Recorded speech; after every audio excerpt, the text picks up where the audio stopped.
Really glad you could join us today, and I hope you enjoy this presentation.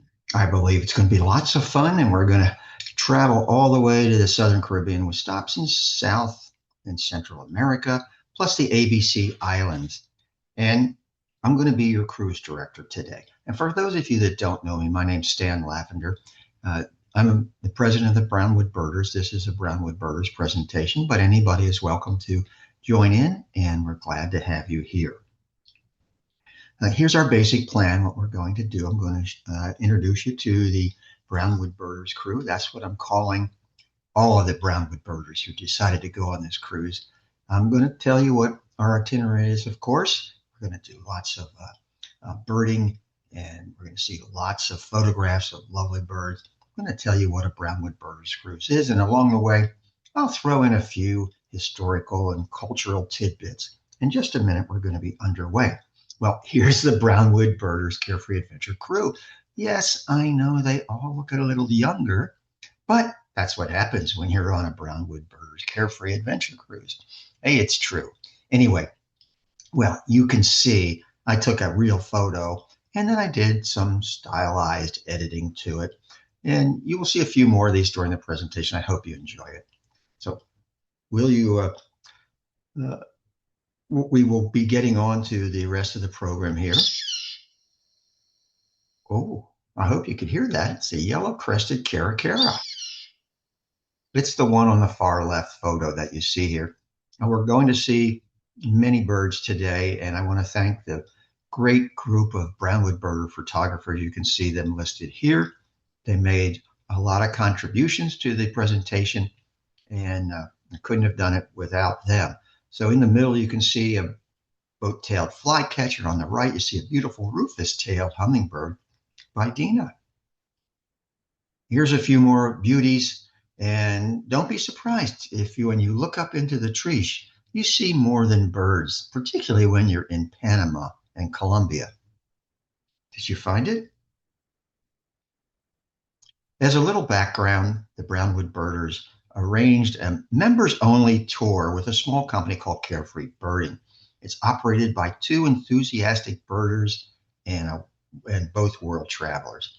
I will call them Carefree Linda and Carefree Ken. They've been doing this for over 19 years. The company provides a very unique blend of birding and cruising. Well, here's how it works. They, along with their travel agent, book a whole block of staterooms aboard Celebrity Cruise Lines on the very first day that the cruise is released for sale. This ensures the best possible pricing. So Linda and Ken are along for everything, on board and ashore. The number of birders is limited to 20, but you may opt to bring a non-birder along, and that's perfectly fine. We had 24 people total, 20 birders, 24 partners that decide to come along, which is great. But since Carefree, Linda, and Ken are in for everything that we're doing, I'm just going to say we had 26. We all departed from Fort Lauderdale, and amazingly, all 26 of us made it to the port to get to the sail away. It's always a little bit stressful, but it works out very, very well. Most of us booked a hotel room the day before, but some very trusting Carefree birders decided they would take the shuttle bus from the villages on the morning of the departure. Well, amazingly, yes, we all made it. Here's a quick view of our amazing ship named the Celebrity Ascent.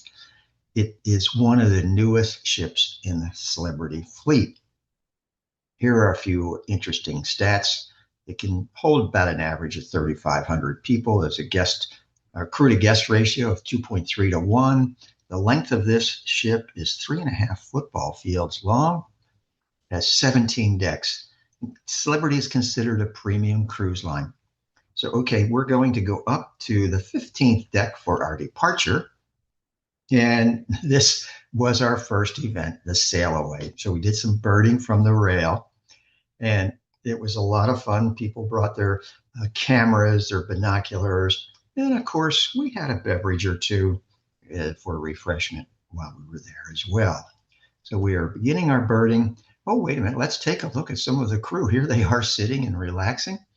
and just getting to know each other. It's one of the most fun things we do.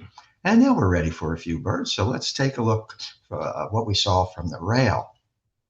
Some of the regulars that we see often, the laughing gulls, the ring-billed gulls, of course, lots of brown pelicans, all were fairly easy to see. Fort Lauderdale Harbor doesn't have a great number of birds there. Pardon me. Doesn't have a great number. We are very close to the ocean. It's only going to take us about 15 minutes or 30 at the most just to be pushed off the pier and get out to the ocean. So we try to maximize what we saw. If you look very carefully here, you can see black-bellied plovers, royal terns, western sandpipers. Here's a few more that we did see, and for me, the sandwich terns, the royal terns, the brown pelicans are always great to see. And if you're not familiar with the harbor, like I said, it's going to be a very quick run out to the ocean.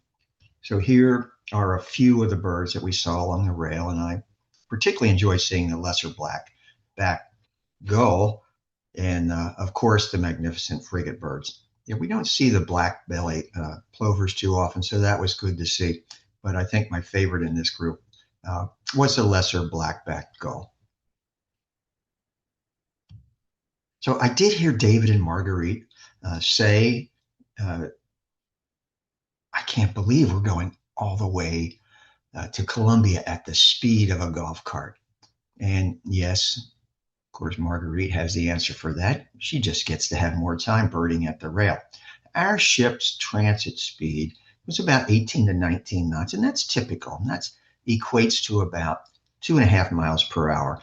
And I know most of you have golf carts, so we live in a golf cart community, just in case you're from outside of the villages. It's a very large golf cart community.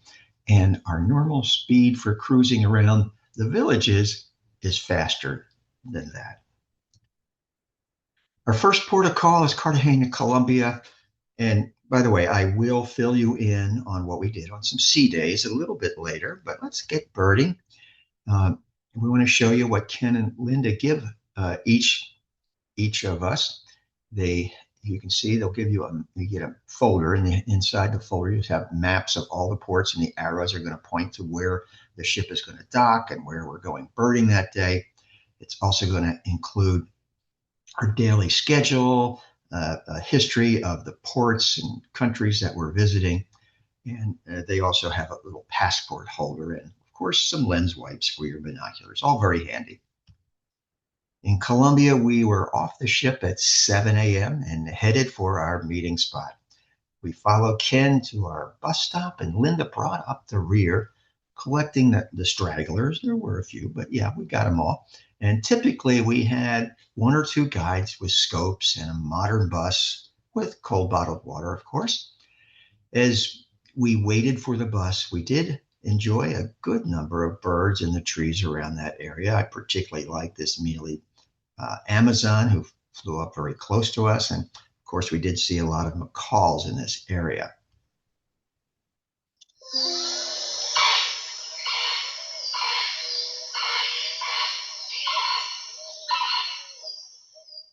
Oh, I hope you can hear that. And this was just as we were boarding the bus. We really had a good view of one of our target birds. It's the northern screamer. And anybody that heard it, I don't think you'll have a question as to how it got its name. Our destination was about a 45-minute drive. Most of the birders enjoyed sightseeing as we went along, and our driver was kind enough to choose a non-touristy route through the city. And we quickly realized that we weren't in Kansas anymore. And as we were entering the Matute Nature Preserve, we started to see the amazing hanging nests of the crested Oripendula. The nests are more than 4 feet long.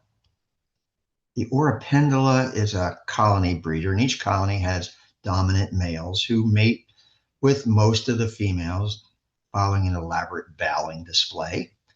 There may be 15 to 30 females and only 3 or 4 males. This is a straight-billed wood creeper. It was a tough one to find, but Rick managed to get a few photos of this. So Thank you very much, Rick. A few more shots, gray kingbirds, gray kiss-kitties, and the Caribbean hornero. When I am visiting and birding in foreign terrain with a professional guide, I try not to jump in with a bird ID. After all, we are paying the guide, so I'm going to let him do some work. So just for fun, are you willing to try to ID these? Some of them might look familiar to you. Did you get any?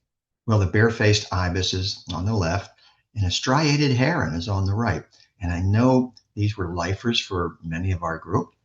Sure, the one on the right still looks like a green heron to most people, and to me too. But that's why we have guides. It's a beautiful shot by Dina of the rufous-tailed hummingbird. These are about 4 inches long and weigh in at just 0.18 ounces.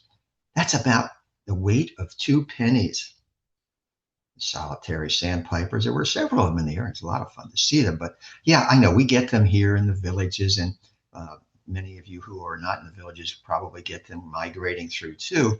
But what's fascinating to me is that migratory distance that they go. You can see the range map on the right there. After birding a while, we had a wonderful stop, a beautiful forest retreat with some very tasty snacks. And you can see here that most of us are enjoying them. Well, our host had put out a feeder with some fruit, and a black-chested jay was enjoying a slice of papaya when a crested oripendula swooped in and chased the jay back into the forest. Then the oripendula grabbed the entire slice and flew off. The squirrel cuckoo was the main attraction while we were snacking, and Chris gets the prize for the longest camera lens, and Mindy wasn't very far behind. And I'm glad that he had that long lens because it got this outstanding shot of the squirrel cuckoo. Well done, Chris. I'm not going to try to ID these. Just enjoy the odonates. Those are the dragonflies there that you can see, and the vegetation. It's always fun to see other than birds when we're visiting foreign places. Yes, a marvelous lodge with lots of wildlife, and everyone enjoyed it. Some of us were ready for a rest, and yes, that was well deserved. And some combined refueling with birding, and some others never stopped birding. This was a great group and a lot of fun, and they're so enthusiastic. Here's an interesting moment from the trail. You're looking at one of the 42 species of leafcutter ants. They cut the leaves into pieces and carry them on their backs all the way back to the nest. Having been familiar with fire ants here in Florida, I hopped over this entire bunch of ants. This is the capybara. It's a rodent, and we saw several of these in Colombia and Panama. The lesser backed is smaller than the greater capybara. Still, the lesser can be 3 feet long and weigh up to 62 pounds. So I don't complain about the rodents in Florida anymore when I think about the capybara. Well, the birding went quickly, so we are ready to head back to the ascent.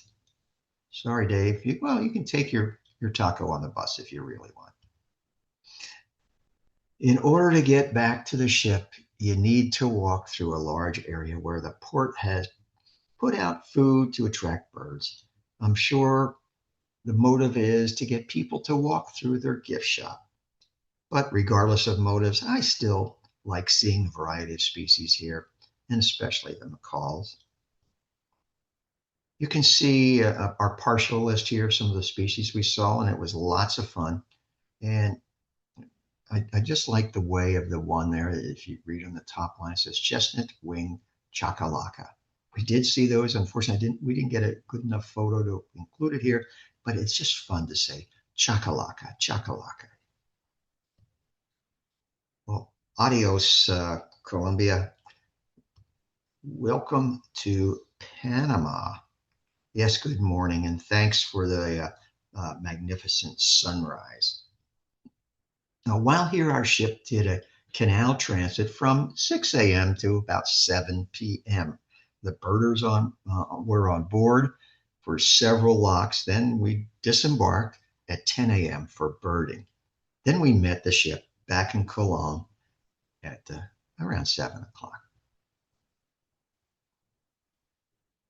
Well, we were in the new canal. For historians, yes, there are two canals now. The original was built by the United States back in 1914, and then in 1999, we gave them full control. We transferred it back to Panama.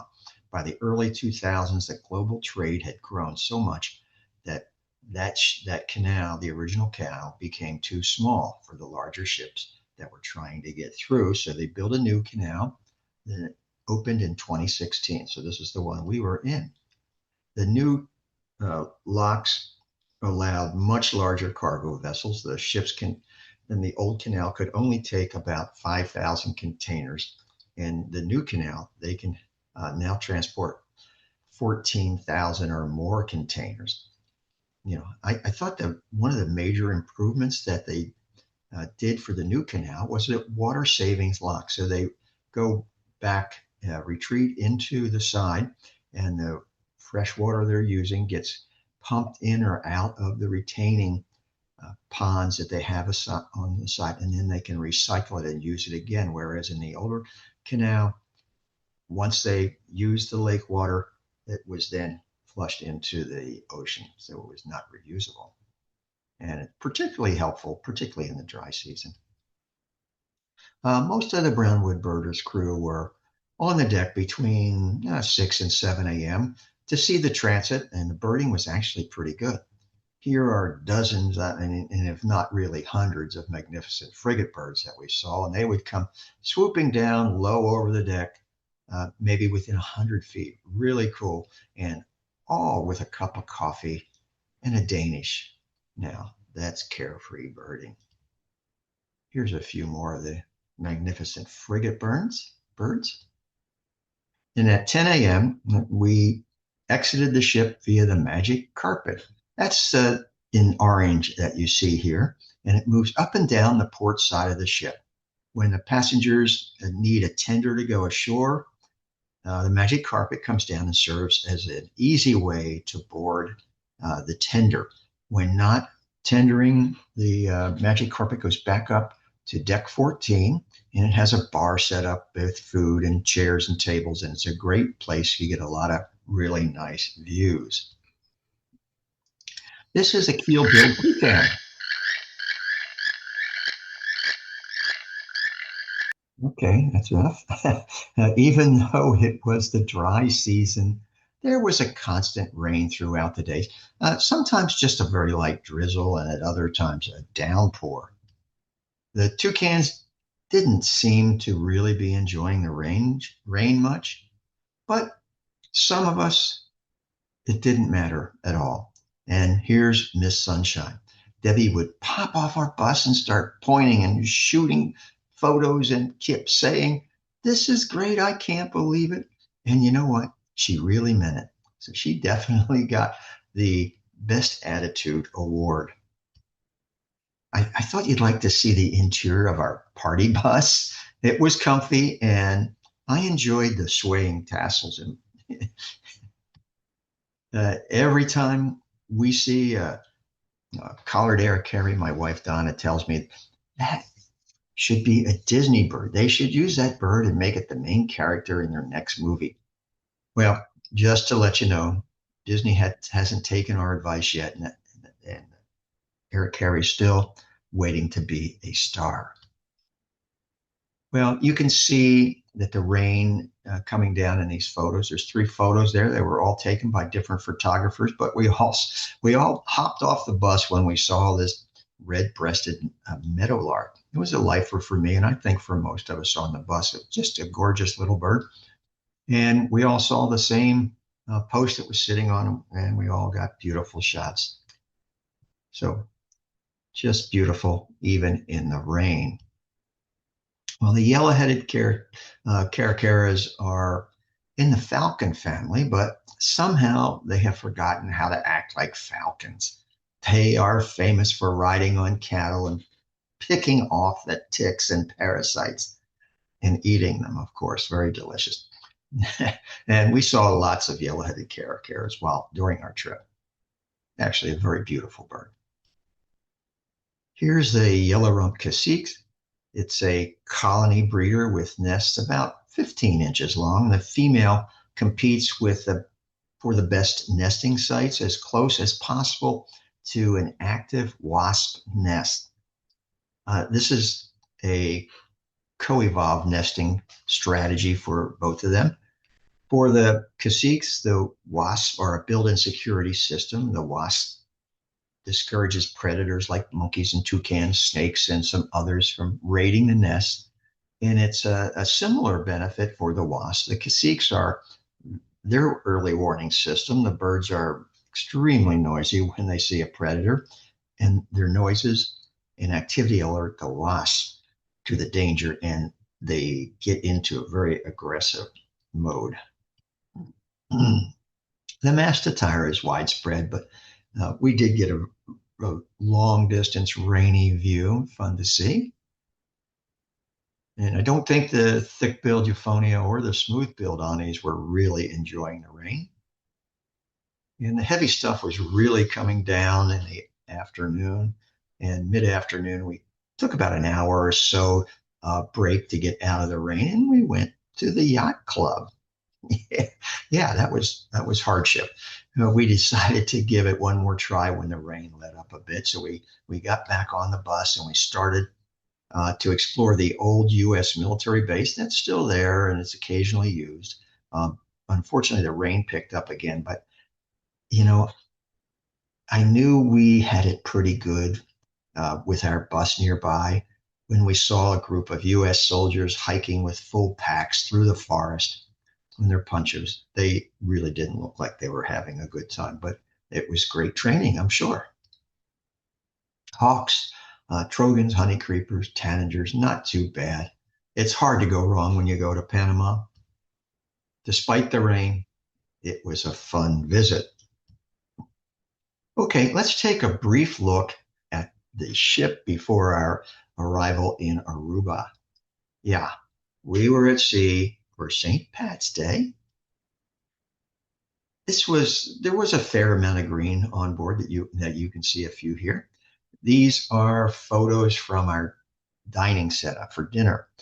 The Brownwood birders had 3 tables reserved each night in the main dining room, and the strategy was that each night people would rotate so that they could eat with different people and learn more about them.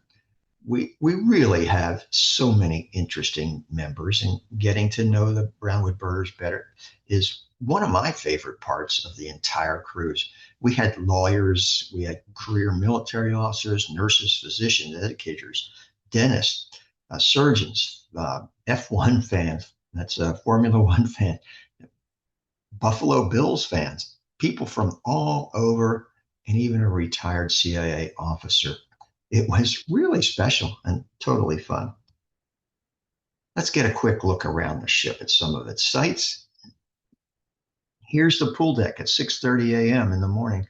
The nets are still over the pools, but strangely enough, I did spot 2 people. You can see them in that red oval on the right, and they're already in their deck loungers. Not sure why they're out there so early. Very interesting decor and lots of artwork to look at as you go around the ship. It's a fun thing to do, and I always enjoy it. And up on the 14th deck is the Seaview Cafe. This buffet is open from around 6 a.m. to 10 at night, and it's a great place to get a meal with a view. And David, thanks for sending me this photo with all those tasty desserts. It reminds me how good everything tasted. This was a frequent stop too. It's a specialty coffees and tea, and they were included with our fare. If you can find your way through the mirrors on the left to the stern, you really get this incredible view as you can have a meal here or just relax and enjoy looking out. Well, I tried to walk off a few pounds, at least some calories, with the art tour that I like to do aboard when I'm on board a ship. There's lots of original artwork. Much of it is located in the passageways and in the stairwell. So I walked each stairwell from top to bottom, but if you really want to burn off more calories, start at the bottom and walk to the top. It's only 17 decks. Now, another great day at sea. And remember, do some birding at the rail. And okay, we are now off to Aruba, the first of the ABC islands we visited. This bird is the Venezuelan tropial. It is fascinating. We'll talk a bit more about it later. And just to make sure we can get reoriented again with where we are in the world, you can see the ABC islands there in that rectangular. Now that's a blow up. This is not the scale. Those are very small islands. So definitely not for navigation, but you get a general idea where they are north of Venezuela and over from Jamaica and Cuba, you can see there. It's a pretty good distance from Panama to Aruba. So we spent a day at sea and it was lots of fun. We did a lot of recuperating, just resting, having a good time. One of the things we did on all the sea days, we met as a group for about an hour or two and we'd go over the birds that we saw in the last port, make sure we had all the IDs down, and then the birds that we were most likely seeing in the next port. So it was a lot of fun. Usually had a slideshow and lots of great photos too.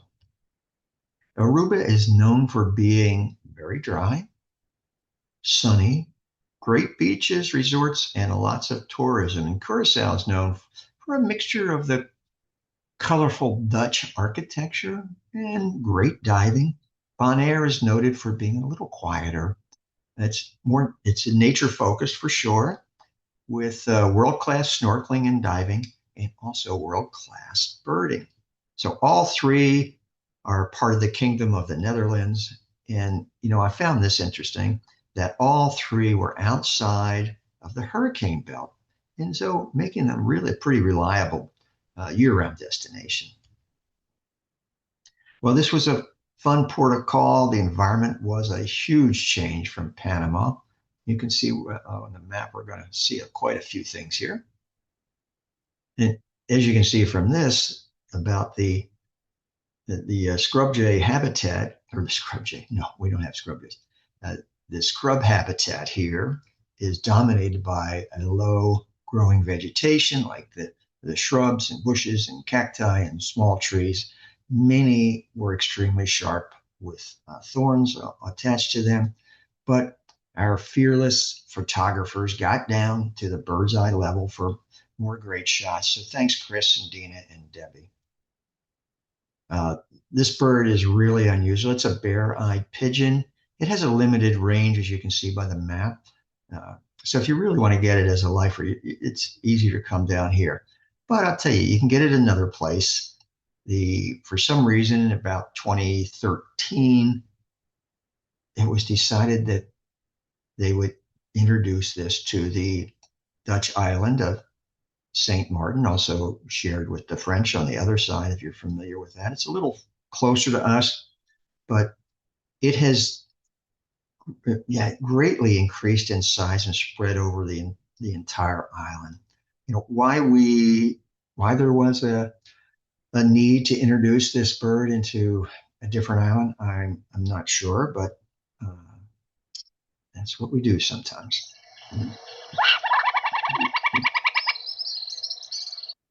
Well, I was totally blown away by this pair of burrowing owls. They are really cool species. Unlike most owls, the burrowing owls live underground in burrows and it's often dug out by prairie dogs or tortoises or other animals. They're active during the day instead of at night. They have long legs where they, excuse me, they sprint across open fields instead of flying, and that stirs up the insects and other small prey, and they hunt from there. They do have a very unique decorating behavior as well. So they often place animal dung near the burrow entrances, and then the dung attracts the insects, and essentially they have set up a little feeding station for themselves. Lovely. Well, this is our guide in the blue shirt, and if this is the first time for any of you Brownwood Birders crew watching it, don't worry if you haven't seen yourself yet. Please be patient. Well, this is another one of my favorites. It's a white-cheeked pintail. It's a dabbling duck, and it's common in the Caribbean, northern South America, and parts of Central America.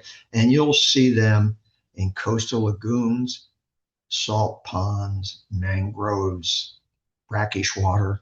So they were really right at home here in Aruba, Curacao, and Bonaire. You get great views about 40 feet up on the Babali Bird Sanctuary Observation Tower. And just so you know, it doesn't have an elevator. Here we are again out on the trail taking a look and spotting birds. Everybody has their binoculars or cameras up or looking up, so it must be spotting something. So thanks to the folks for keeping thanks to the folks for keeping up a cell phone list, and it's particularly Liz and Candy, as you can see here. They did a fantastic job along with Carefree Linda. Well, I hadn't visited the ABC Islands before, and I didn't bother to study up on the climate. And I guess I was expecting Aruba to be more tropical like many of the other islands in the Caribbean.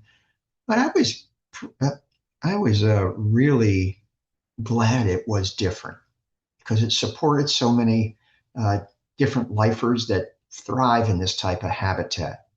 So it was fun. Well, farewell, Aruba. We are onward to Curacao, and a truly beautiful island. And you can see that it's only 65 miles from Aruba. So we departed Aruba rather late in the evening, about 11 p.m. And so people did have a chance to go out and do something a little different. Some people ate ashore, just explored the city a bit. A typical colorful welcome on the pier. Here we are in Curacao. You can see we're going to visit some places here in the southern part of the island, and we did cover quite a bit of territory. Often, people are wondering about the languages, so I threw it in here. You can see here that Papiamento is the most commonly spoken language, sort of an everyday language across all of the three ABC islands. It's a Creole language. It's a blend of Portuguese, Spanish, Dutch, African languages, and some English, but most people here are multilingual, and just about everybody speaks English. So off we go. We're covering a lot of territory, and we did a few surprises too. The brown-throated parakeet.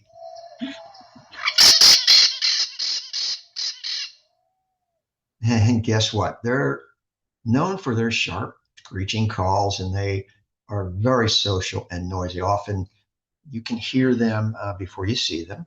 They travel in small flocks, usually in pairs. Sometimes they gather together at night to find a roosting place, though. Here we are seeing our first good look at the flamingos. Oh, wow, what a sight. It's incredible. Of course, they are famous for their pink coloration. It comes from the pigments, the carotenoids in their diet, from algae and shrimp and small crustaceans. And the brighter the pink, the healthier and better fed the bird. These were the pinkest flamingos I have ever seen. And if you look carefully, you'll see a couple of chicks on the left side there, and they are born gray and white, and they gradually turn pink as they mature. Well, she's right. This is special. And seeing flying flamingos is a lot of fun. This is an amazing bird to see flying. It's just magnificent. I get a kick out of one of the comments I received about flying greater flamingos a few years ago when I saw them in France. And one of the birders said, I didn't realize flamingos could fly. And you know what? Most people just see them standing in the zoo. So some of them don't realize that actually, but they are great flyers, and they do. Some of them have very long migratory routes as well. This was a great place for a variety of species, and I particularly like the lesser grebe that you can see in the upper left there. It has a yellow eye. Well, if you're really looking to build your lifer list, you may have to take some off the beaten trail type of routes to find them. And here our guide is giving Karen a little bit of a guidance here. And of course, you, it will have lots of thorns and very sharp. A few more of the beauties we saw in Curacao, and I really enjoyed the lapwings. You see there in the upper left, such beautiful plumage, so many colors. They're spectacular. The Venezuelan tropial is a fun bird to watch. It's in the bottom right corner. It reminds me of a grackle with the behavior of a house sparrow. They will hang out where there is food being served. Once the customers get up and depart the table, the tropials are all over the table. They're picking up any scraps they can find under it, on it, in the chairs, wherever.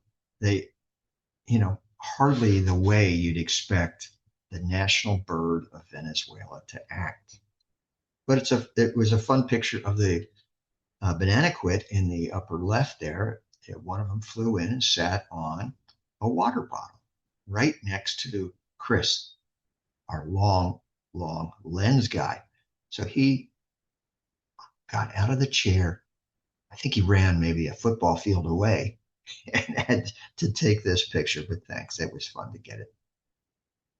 Well, here we are uh, with another brief list of the birds we saw in Curacao, and it was a lot of fun.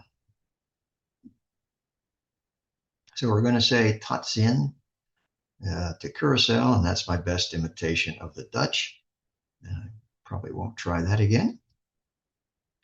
Yes, we're on our way to the capital. I'll let you pronounce that one. I do have some Dutch friends, so I have to be careful what I say. Personally, I really enjoyed Bonaire. As I mentioned earlier, it's a much slower pace. It's not as crowded, not as many tourists, and the scenery was outstanding. On the map, you can see we're gonna cover almost the entire southern portion of the island, and we're going to start out in the city, the capital city uh, of Bonaire. And our guide, as we met, and he had scouted a few blocks around the city where we wanted to look, and it did pay off. This is another one of my favorites, maybe my top favorite. It's the yellow-shouldered Amazon. Of course, the saffron finch photo bomber does get me to laugh, really does. But unfortunately, the Amazon populations are not strong. So let's take a look at what's happening here. They may be the most threatened bird species that we did see on our trip. It was a privilege, I think, to see them here in Bonaire. Venezuela does have the most, and you can see not a whole lot. Bonaire's next. Curacao and Aruba had totally decimated their population about 70 years ago due to the parrot trade and feather decorations and predation. So now both are trying to reintroduce them, but they're having very limited success. This is my favorite party bus. It was super. No windows, a lot of air, and great views of lots of birds. So many of the roads were somewhat deserted and definitely unpaved for sure. And the birds were right up to the edges because they're very narrow. We are next to the water quite a bit. So For some reason, this party bus didn't seem to scare the birds away, but if they would scatter if a person would get out and walk along the edge. So go figure. All the photos from that you see here are taken from the bus. Yes, you can see these in Florida and some other places here in the United States, but we usually don't see them in the villages. And some of my favorites, particularly, I love seeing the red knots down there. Of course, the other ones are always nice to see too. Hudsonian, Eurasian, what's the deal?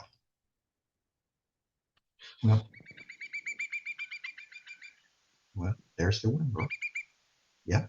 Well, historically, all Wimbrels worldwide were treated as one species, but recently the scientists have started to divide them up, and one is Hudsonian, the other is Eurasian. For now, just remember the Hudsonian is basically North America, wintering in Brazil and Argentina, Central America, Caribbean, and the Eurasian is somewhere, everywhere else. Just if it's not in those places I mentioned, it will be in Eurasian. Now, this is not a done deal. I mean, if you do go up to eBird and you take a look, it will list it as Hudsonian. But from some other research, it didn't look like everybody agreed on that quite yet. So I think it's still in progress, but I definitely think it's going to change. Just a little more on the American flamingo. Here's a shot from Debbie of a juvenile on Bonaire, and you can see it has a band. She worked to get more information about this particular bird from the Bonaire Wild Bird Rehab. Their efforts started in about 2019 to ban flamingos who passed through their care.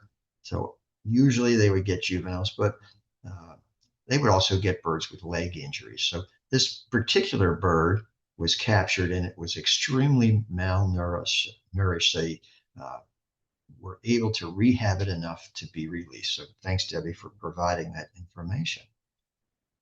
Yes, the sisters have this right. So many birds, and just want to remind them, make sure they turn around and look behind them. So this is the crazy dancer. It's often called the most active and animated heron in North America. Instead of standing still like most egrets, it runs, it spins, it jumps, it flaps its wings while hunting, almost like a dance routine. But when hunting, it will often spread its wings into a canopy, and it's called canopy feeding. As you can see here, one of the photos. It reduces the glare of the water and creates some shade so the fish are easier to see. And yes, you can see this in Florida, but it's hard to see here. You have to really travel to get it. But we were lucky enough to have a few birders on board who could chalk this one up as a lifer too. And they had to go to Bonaire to get it. Well, this looks like snow-capped mountain peaks, but of course it's salt, 100% sea salt. The procedure used today is called solar evaporation. It's pretty simple. It's the same that they did for hundreds and hundreds of years here, but they've improved a few things. It's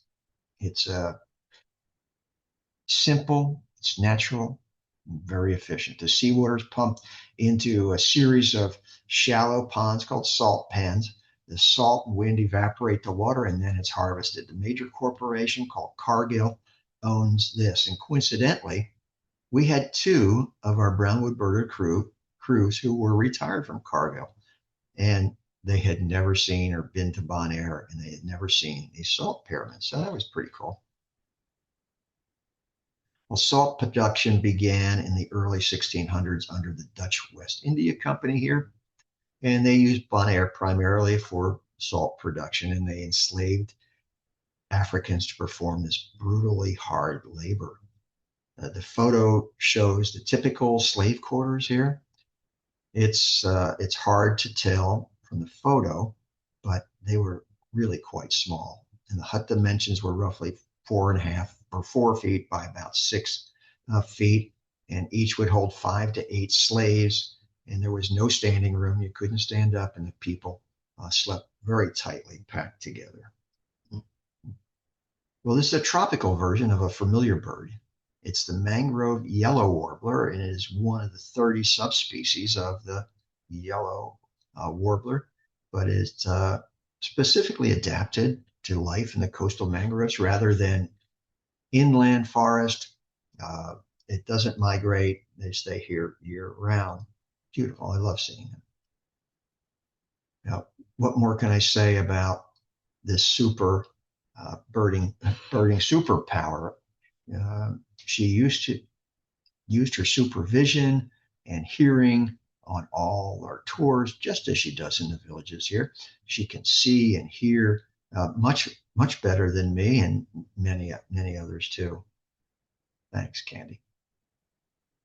Here's a list, a quick list of some of the fun birds and species that we saw here on Bonaire. Well, we saw about 160 birds, and please remember that 160 is a cumulative list. So most people saw a great number. I don't think anybody saw all 160, so that you are obligated to go into your eBird list or your personal list and edit it to make it so. So Liz, Candy, Carefree, Linda did 71 eBird checklists, and that's including a trip report. So thank you very much. So much easier with the eBird. And congrats to our top lifer for the trip was Chris Stoffel, bringing well, she was a non-birder, so she did take a leap of faith to come and join us on this cruise, and I'm so glad she did. And from all indications, she enjoyed the cruising, the sightseeing, especially the birding. Well, thanks, Chris. Well, the adventure continues, and if you'd like to know more about several other opportunities to cruise with Carefree, go to their website, and you can see it here. There are no more exclusive Brownwood birder tours, but each cruise is a mix of friendly birders, including several Brownwood birders. The space is limited in what's left for next year in 2020. I thoroughly enjoyed sharing this Brownwood Birders Carefree adventure with you, and I hope you enjoyed it too. Thanks a lot, everybody, and take care.